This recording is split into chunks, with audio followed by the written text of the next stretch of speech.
Hi boys and girls, it's Mrs. Smith, and the purpose of this video today is to go over subtraction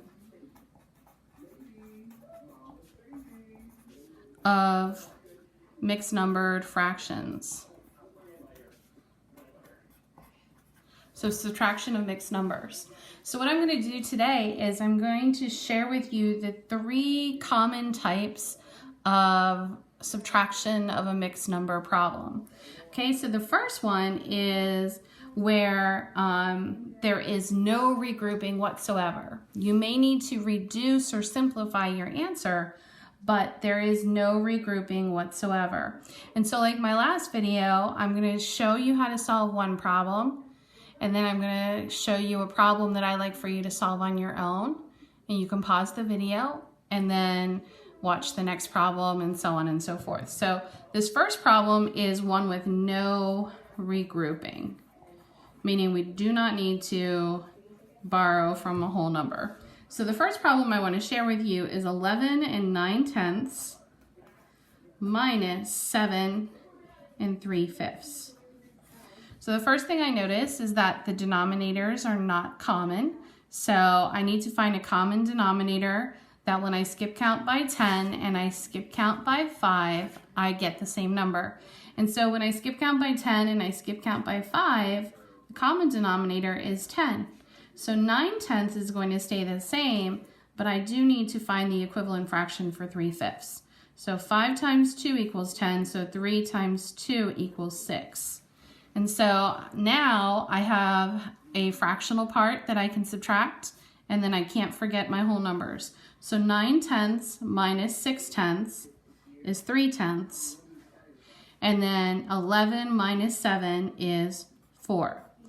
Now you need to stop and ask yourself, is 3/10 in its simplest form? And it is, because I know that 3 is a prime number, meaning the only factors when you multiply together to get 3 are 1 and 3. And 10 is not a multiple of 3, so there's no way to make that fraction smaller. So that is an example of a simple fraction subtraction problem with no regrouping. Okay, so now I am going to give you a problem that I like for you to solve, and then I'll show you how to answer it. So your problem that I like for you to try is 12 5/6 minus 5 2/3. And so what I like for you to do is pause the video and solve it. And when you are ready, press play to see the answer. Go ahead and pause your video now.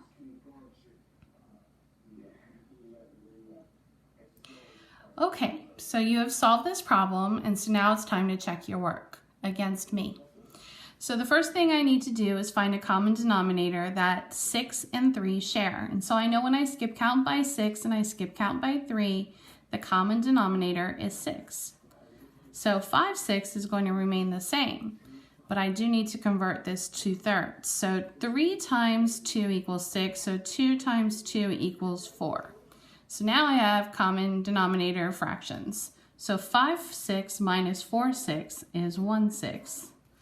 And 12 minus 5 is 7. So the answer you should have gotten is 7 1/6.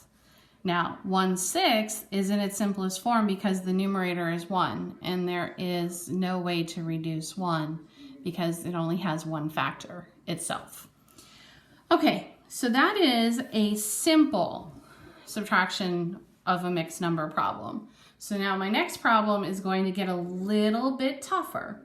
Okay, this one is you're gonna see that we're gonna need to do some regrouping. So the second type of problem is with regrouping, where you have to regroup in order to subtract, and you'll see what I mean in just a minute. Okay, so my first problem is 9 1/5, and I'm gonna subtract from that 4 1/2. Okay, so I need to find a common denominator that 5 and 2 share, and that denominator is 10. So I'm going to come over here and I'm going to rewrite my whole numbers, okay? It's a little different than the one above it because you'll see why in just a minute.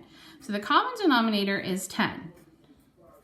So 2 times 5 is 10. So 1 times 5 is 5. And 5 times 2 is 10. And so 1 times 2 is 2. So now I have a common denominator, but I have a problem. I cannot take away 5/10 from 2/10. So I have to create more tenths. I have to get more of my numerator up here in order to subtract. And so when I have to make more on the top, I need to go to my whole number and regroup. But now this number is 9, but it's not really 9. It means that I have 9 groups of 10/10. That's what that 9 really means. So if I regroup a whole from the 9 and make that 8 wholes, 8, I'm really going to be bringing over one group of 10/10. So I'm going to bring over 10/10 to my 2/10, and now I have 12/10. Now I can take 12 minus 5. 12 minus 5 is 7/10. And 8 minus 4 is 4. So my answer is 4 7/10. And now I need to ask myself if 7/10 is my simplest form. And it is, because the only factor that 7 has is 1 and 7. And when I skip count by 7, I do not get 10. So I am good to go.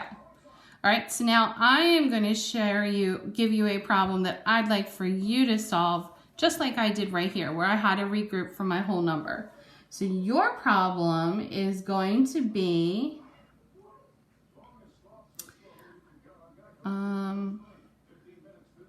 5 1/2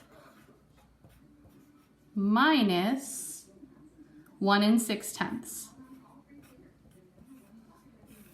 So go ahead and pause the video and press play when you're ready to go over the answer. Okay, so how I would approach this problem, boys and girls, is find a common denominator. And so I know that that common denominator is 10. So I'm going to bring my whole number over here, 5 and 1, and I'm going to take both my fractions and make them into tenths. So 10 times 1 is 10, so 6 times 1 is 6. And then 2 times 5 is 10, so 1 times 5 is 5.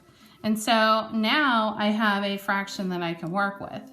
But here's the problem, guys. 5 minus 6 I cannot do, so I need to regroup from my whole number. And this 5 is really 5 groups of 10/10. So I'm going to borrow a group of 10/10. So I'm going to take one whole away from the 5 and make it 4, and I'm going to bring over 10/10 to my numerator.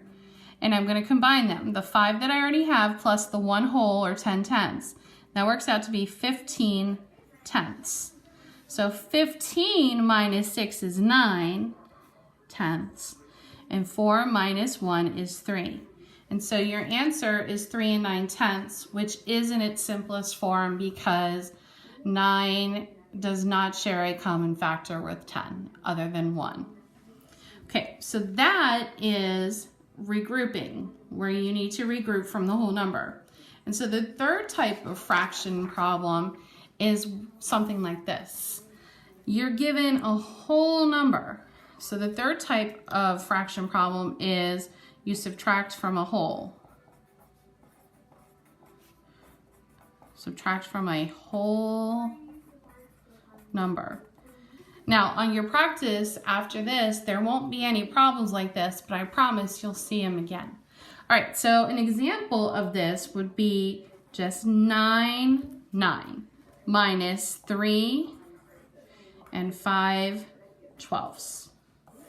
Okay, so now what you'll notice is that I have a whole number, but I do not have a fraction right here. So just like we put zeros as placeholders in our adding and subtracting, we're going to go ahead and put 0/12 right up here. We're going to fill it in so it looks nice and neat. So obviously 0 minus 5 I cannot do, so I must regroup. Now remember, this 9 is 9 wholes. That really means I have 9 groups of 12/12. So I'm going to regroup. I'm going to borrow a whole from the 9 to make that 8. And I'm going to bring over that 1 whole, which is really 12 twelfths. And so 0 plus 12 is 12 twelfths. So I really am just renaming this. So 8 and 12 twelfths is really equivalent to 9. All I'm doing is renaming it and making it work for me. So 12 minus 5 is 7, so 7 twelfths. And 8 minus 3 is 5. So my answer is 5 and 7 twelfths. Now, 7 twelfths, I need to make sure I can't reduce this, and it is in its simplest form because the only factor that 7 and 12 share is 1. So that is my final answer.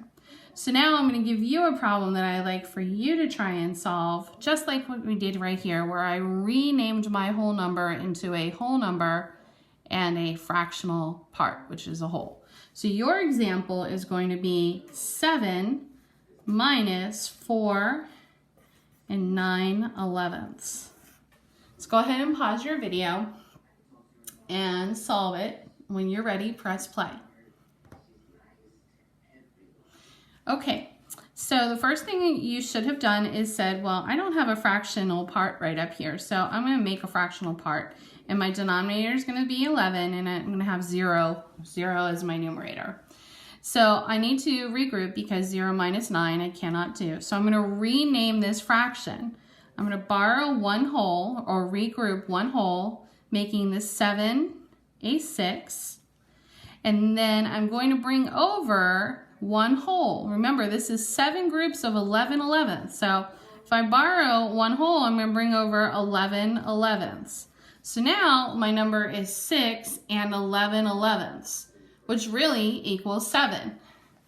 So now I can subtract. 11 minus 9 is 2, so 2 11ths, and 6 minus 4 is 2. Oh, I need some lead. So my answer is 2 and 2 11ths. And it is in its simplest form because the only factor that 2 and 11 share is 1, because both of them are prime numbers.